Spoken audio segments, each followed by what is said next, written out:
ખબર છે, ઇતિહાસ કંઈ હંમેશા મોટા મોટા ગ્રંથોમાં જ નથી છુપાયેલો હોતો. ક્યારેક એ સાવ સામાન્ય લાગતી વસ્તુઓમાં મળી આવે છે. તો ચાલો આજે ઇતિહાસને એક એવા જ અનોખા અંગત દૃષ્ટિકોણથી સમજીએ. એક એવી સફર પર નીકળીએ જે હાથે દોરેલી રેખાઓથી શરૂ થાય છે. જો આપણી આખી વાતની શરૂઆત થાય છે એક નાના શાહીના ટપકાથી, એક શહેરના નામથી, અને તરત જ ખ્યાલ આવી જાય છે કે આ કોઈ છાપેલો નકશો નથી, બરાબર ને? આ તો કોઈની પોતાની મહેનતનું પરિણામ છે.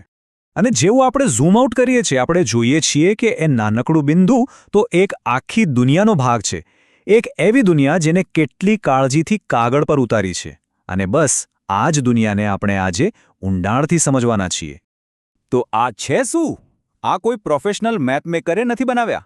આ છે એક 7મા ધોરણના સ્ટુડન્ટનું સ્કૂલ પ્રોજેક્ટ, એનું હોમવર્ક. અને એટલે જ આટલું ખાસ છે, ખરું ને?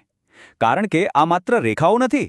આ તો ભૂગોળ અને ઇતિહાસને સમજવાની એ વિદ્યાર્થીનીની પોતાની સફર છે. અને આજે એ સફર આપણી સફર બનવાની છે. તો ચાલો શરૂઆત કરીએ. આપણી આ ખોજમાં સૌથી પહેલાં ઉપરનું એટલે કે સૌથી તાજું સ્તર જોઈએ. આધુનિક ઉત્તર ભારત. અને આપણો ગાઈડ કોણ હશે? એ જ વિદ્યાર્થીની કલમ. ઓકે, તો આપણો પહેલો પડાવ ઉત્તર ભારત. આ નકશો આપણું સ્ટાર્ટિંગ પોઈન્ટ છે. આપણે બસ એ જ રસ્તા પર ચાલવાનું છે જે આ વિદ્યાર્થીએ પોતાના અભ્યાસ માટે દોર્યો હતો. ચાલો જોઈએ. અહીં જે વસ્તુ તરત ધ્યાન ખેંચે છે એ છે આની ડિટેલ્સ. જુઓ, રાજસ્થાનના આ વિસ્તારમાં જયપુર, જોધપુર, બધા જ શહેરોના નામ કેટલી ચોકસાઈથી હાથથી લખેલા છે. અને ત્યાંથી આપણે આગળ વધીએ છીએ દેશના હૃદય તરફ, દિલ્હી અને ઉત્તર પ્રદેશ. તમે જુઓ, દરેક નિશાન, દરેક નામ, એમાં એક વિદ્યાર્થીની મહેનત અને શીખવાની જે ધગશ છે ને એ સાફ દેખાય છે. સારું, તો ઉત્તર ભારત તો જોયું. હવે વારો છે દક્ષિણનો. ચાલો આ સફરને દ્વીપકલ્પ સુધી લઈ જઈએ. અને આ રહ્યું એ જ પ્રોજેક્ટનું બીજું પાનું. આ વખતે સફર છે દક્ષિણ ભારતની. અને હા, ફરી એકવાર બધું જ હાથથી દોરેલું, હાથથી લખેલું. જરા નજીકથી જુઓ. કેરળ, તમિલનાડુ, આ દરિયાકાંઠાના રાજ્યોને પણ કેટલી ચોકસાઈથી માર્ક કર્યા છે. આના પરથી ખબર પડે કે આ કામ કેટલું ઊંડાણપૂર્વક કર્યું છે. પણ આ બધી તો થઈ અત્યારની વાત, વર્તમાનની વાત. પણ અહીંથી આપણી વાત એકદમ અલગ દિશામાં જવાની છે. ક્યારેય વિચાર્યું છે કે આ જ જમીન, આ જ નકશો આજથી લગભગ 2500 વર્ષ પહેલાં કેવો દેખાતો હશે? ત્યારે કયા રાજ્યો હતા, કયા શહેરો હતા? તો હવે સમય છે વર્તમાનના આ સ્તરને હટાવીને ઇતિહાસની ઊંડાઈમાં ઉતરવાનો.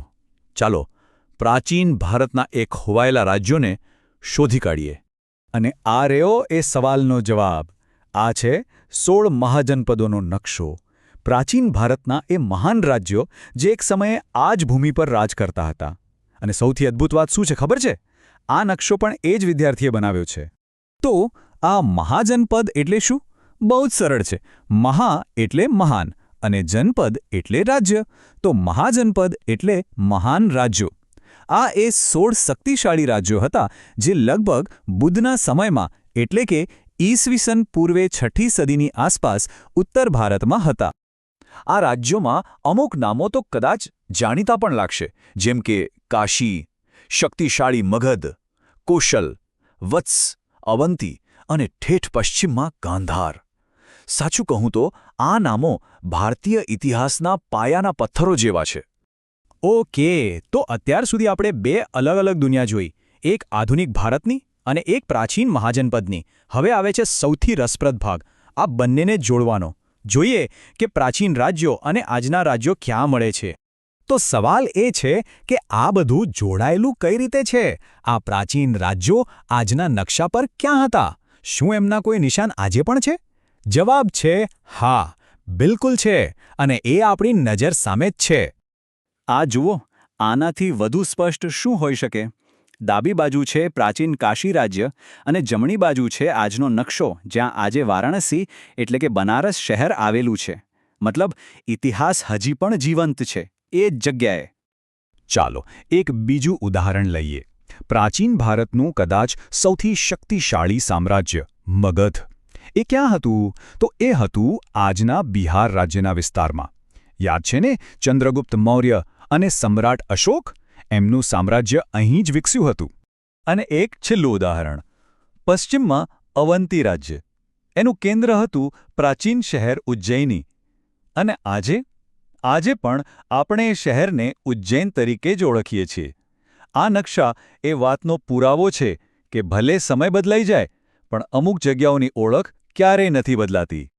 આ વાત ખરેખર અદ્ભુત નથી કે એક વિદ્યાર્થીના હોમવર્કમાં, એની મહેનતમાં હજારો વર્ષનો ઇતિહાસ, પ્રાચીન રાજ્યો, આધુનિક શહેરો, બધું જ કાગળના એક પાના પર એક સાથે આવી જાય છે. દરેક નકશો એક વાર્તા કહે છે. એની ગળીઓ, એની રેખાઓ એ માત્ર જગ્યાઓ નથી બતાવતો, એ પોતાની કહાણી કહે છે. અને આ નકશાના કિસ્સામાં આ વાર્તા છે એક વિદ્યાર્થીના શીખવાની, એની જિજ્ઞાસાની અને એની શોધખોળની. અને આ જ વાત આપણને યાદ અપાવે છે કે નકશો એ ખાલી રસ્તા બતાવવા માટે નથી હોતો. એ ઇતિહાસનું એક સ્તર છે, કોઈકની મુસાફરીનો રેકોર્ડ છે. અને ક્યારેક, જેમ આપણે અહીં જોયું, એ પોતે એક કલાકૃતિ પણ છે. તો આ આખી વાત એક સવાલ પાછળ છોડી જાય છે. આપણી આસપાસ જે નકશાઓ છે, ઘરમાં, પુસ્તકોમાં, મોબાઈલ ફોનમાં, એમાં આવી કેટલી વાર્તાઓ છુપાયેલી હશે? ઇતિહાસના કેટલા સ્તરો દબાયેલા પડ્યા હશે?